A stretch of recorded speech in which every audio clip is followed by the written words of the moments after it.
movie, movie, movie, movie.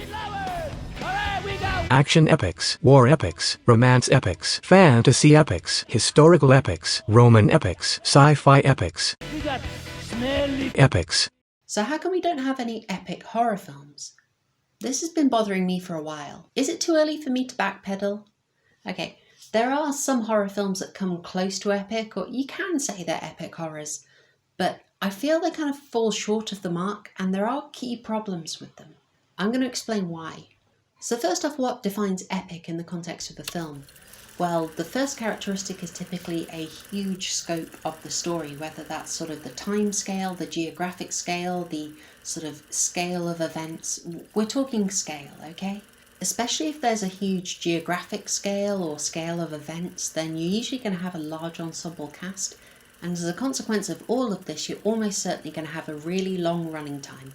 Epic films are rarely under 2.5 hours, and they are very happy to go over 3 hours, but that's more a consequence of the epic story than an inherent factor in it. Now, obviously there is some wiggle room there because, Titanic is definitely epic, but it largely takes place on one night, even though that has a sort of flashback device in order to give it the illusion of the epic timescale.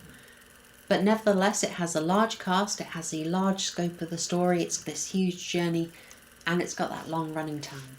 Then you look at Gladiator, which undeniably has a much smaller scope of characters that you need to pay attention to, but the story is on a massive scale in what it covers. You've got the general who becomes a slave, who becomes a gladiator, who overthrows an emperor. That's pretty epic, So having heard that, you are probably playing a game right now, probably trying to prove me wrong. That is fine.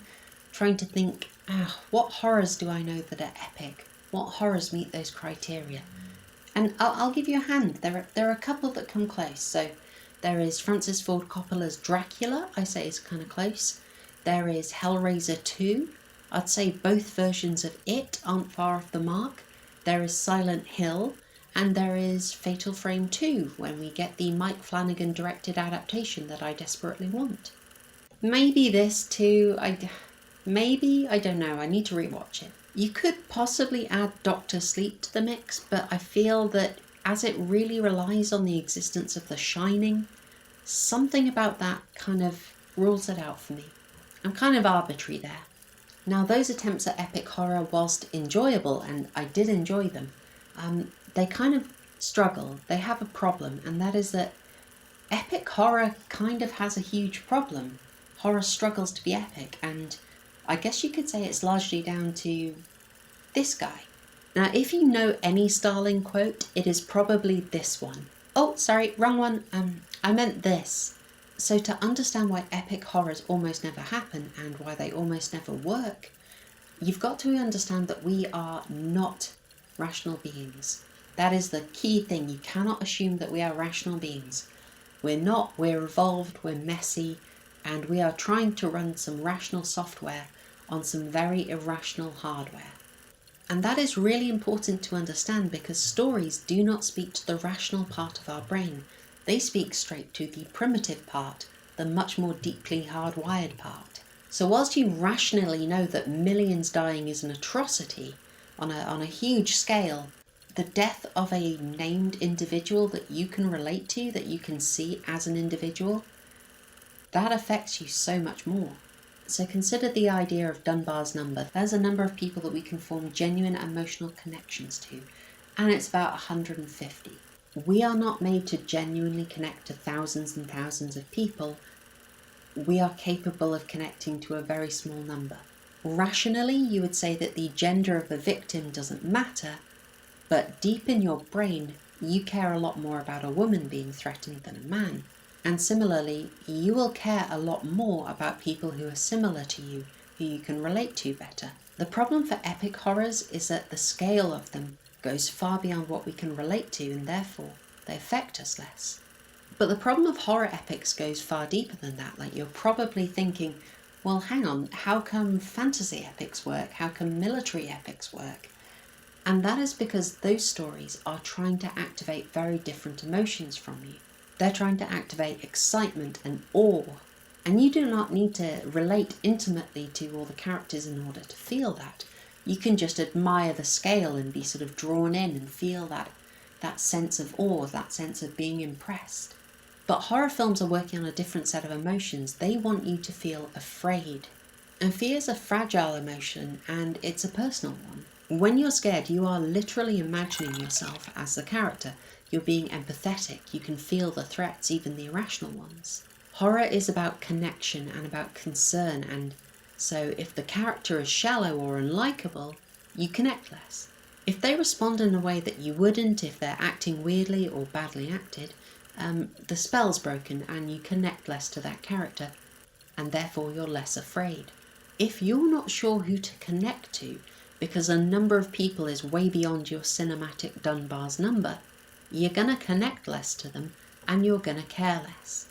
Those deaths in the parking lot in 28 Weeks Later, they're a little scary. Your brain says, oh, that's a sad, bad thing happening here.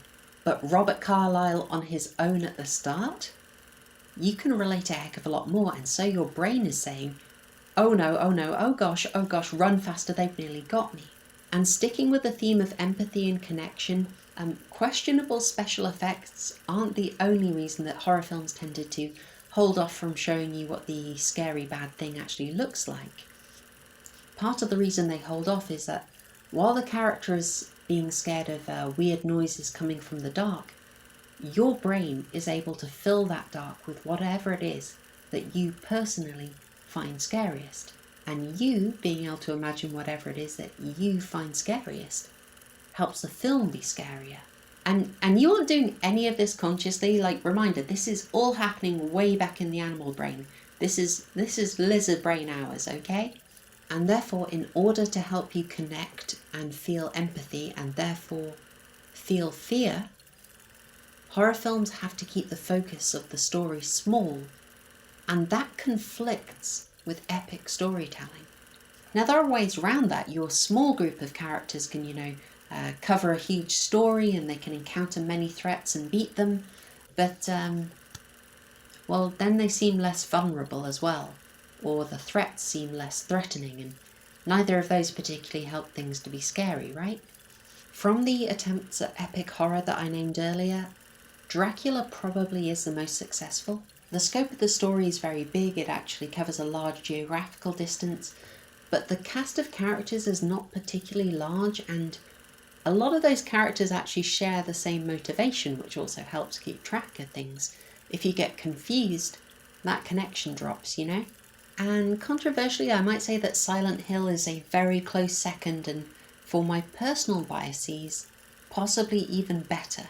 Now, there are some major problems in the epic storytelling of Silent Hill. For a start, you're in a very strange and unrelatable world from the get-go, but the focus is also primarily on one character with the very strong goal of finding her daughter the whole way through. Having such a strong focus as that really helps you connect to her. Also, the attempts at reaching an epic scale are quite limited, pretty much just to the climax of the film. Now, minor spoilers for the ending, minor spoilers here, but the climax of the film is undeniably epic in sort of scale and in savagery. But throughout the massacre at the end, you keep refocusing on the characters that you know best and care about, so you're always relating that threat to them.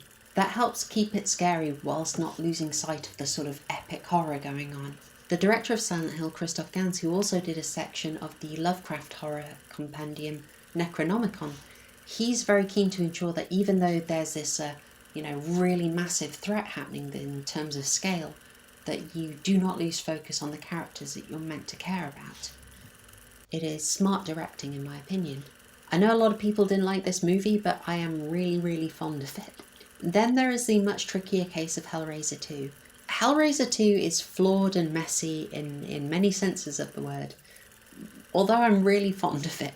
So it's kind of glorious, it's very Lovecraftian, which is hard to convey.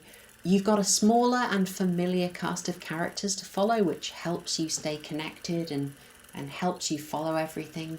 But unfortunately, because it has these unusual Lovecraftian elements, some of the things happening there are very weird, And it's that weirdness, that illogicality that kind of can take you out of the story. It can reduce the connection you have to what's going on. So for an example of this, the idea of solving the puzzle box, that's the a recurring motif in the Hellraiser films, the lament configuration, solving that as a weapon isn't particularly intuitive, and because it's not particularly intuitive, it's not making sense to the animal brain. It doesn't end up as scary, I'm afraid. Also, a lot of the things happening within the fairly epic realm of the god Leviathan, they are not particularly logical. When you don't have that, it loosens the connection. You're not exactly sure what's going on, which means you're not super sure of the stakes. That loosens the connection to it, and therefore we're feeling the fear less. So whilst it's definitely more of an epic story, I think the actual level of horror does drop. I would say Hellraiser 2 undoubtedly has a very epic scale of storytelling, and that itself is very impressive. It's part of why I'm so fond of the film. But because the connection that you have to it is, I think, unavoidably weakened, it's less horrific in the sense of making you afraid, but it can be horrific in the sense of sort of shocking and disgusting you with the copious and very inventive gore. Now, it's ambitious, I absolutely rate it, but Hellraiser 2 as epic horror doesn't quite cut the mustard, I'm afraid. And please don't say Dawn of the Dead or World War Z as examples of epic horror. There's a very different situation. I will make another video to explain my position if necessary. But please, take my word for it, guys. I think we've got some trust here. Let's take that one on faith.